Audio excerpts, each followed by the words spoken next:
ඔන්න දැන් බනිස් කඩෙන් ගන්න ඕනේ නැහැ. මම ඔයාලට අද අරගෙන ආවා හරිම ලේසියෙන් රසවත් හදන්න පුළුවන් බනිස් එකක්. අපි බලමු කොහොමද හදන්න කියලා.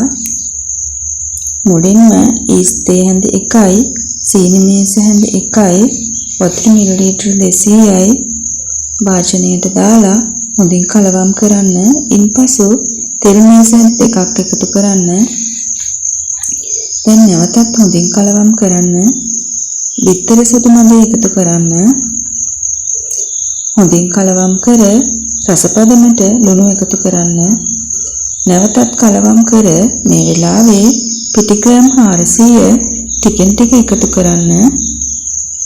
හොඳින් කලවම් කරන්න. ඉතිරි පිටි ටික එකතු කරගන්න. දැන් හොඳින් අතින් මිශ්‍රණය අනා ගන්න.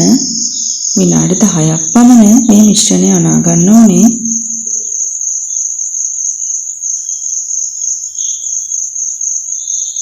දැන් තෙල් ටිකක් මතු පිට ගාලා පැයක් පමණ පිපෙන්න තියන්න. බනිස් එකේ මැදට දාන මිශ්‍රණය හදාගන්න පෑන් එකක් ලිපේ තියලා සීනි මේස හැඳි 3ක් එක් කරගෙන සීනි ටික මෙල්ට් කරගන්න. මෙල්ට් වීගෙන එන විට වතුර කප් 3න් එකක් එකතු කරන්න.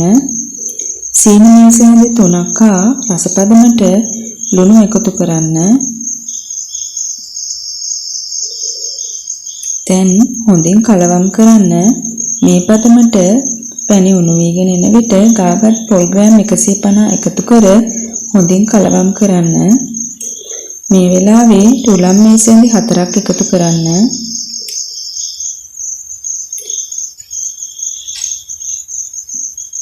දැන් නැවතත් හොඳින් කලවම් කරන්න. පැණි ටික තුලන් හා පොල් වලට උරාගත්තට පස්සේ ලිප ඕෆ් කරන්න. මේ වෙලාවේ අවශ්‍ය නම් ගම්මිරිස් එකතු කරගන්න. හොඳින් කලවම් කර දැන් මිශ්‍රණය පසකින් තබන්න. දැන් පැයකට පමණ පස්සේ පිටි මිශ්‍රණය හොඳට පිපිලා තියෙනවා. දැන් නැවතත් පිටි මිශ්‍රණය විනාඩි 10ක් පමණ හොඳට අනා ගන්න.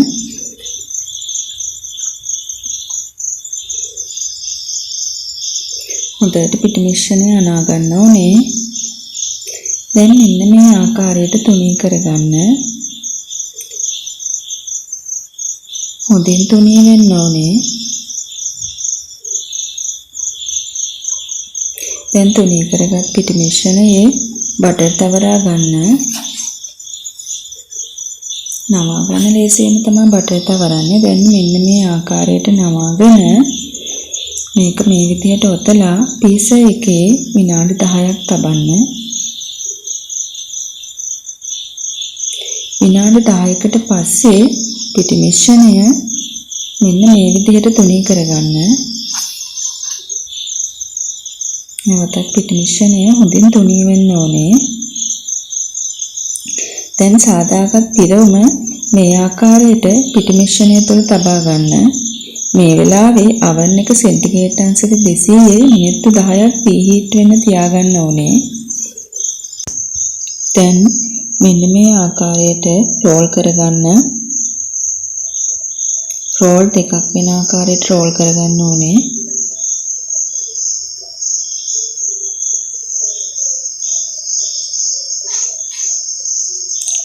දැන් රෝල් දෙකක් සාදා ගැනීමට මේ මිශ්‍රණය දෙකට කපා ගන්නවා.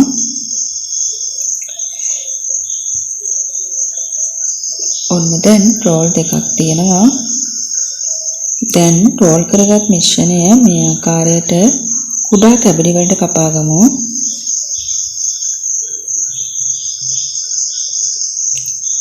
දැන් එම බනිස් බේකින් ට්‍රේ එකේ අසුරා ගන්න. බනිස් ටික තුනී කර බිත්තර කහමද මිශ්‍රණය මතු පිට ගාලා තලෑර ටික එකතු කරගන්න. දැන් oven එකේ මිනිත්තු 25ක් බේක් වෙන්න දාගන්න. මේ තියෙන්නේ බේක් වුණාට පස්සේ බනිස් හොඳ සොෆ්ට් ගතියට ලස්සනට තියෙනවා. බනිස් ගෙඩියක් කඩලා බලමු. මේ බලන්න හොඳට බේක් වෙලා තියෙනවා. ඔයගොල්ලොත් මේ බනිස් හදන රස බලන්න, යාළුවන්ට බලන්න මගේ වීඩියෝ එක ෂෙයා කරන්න. ආයෙත් අලුත් රෙසිපි එකකින් හමු වෙමු.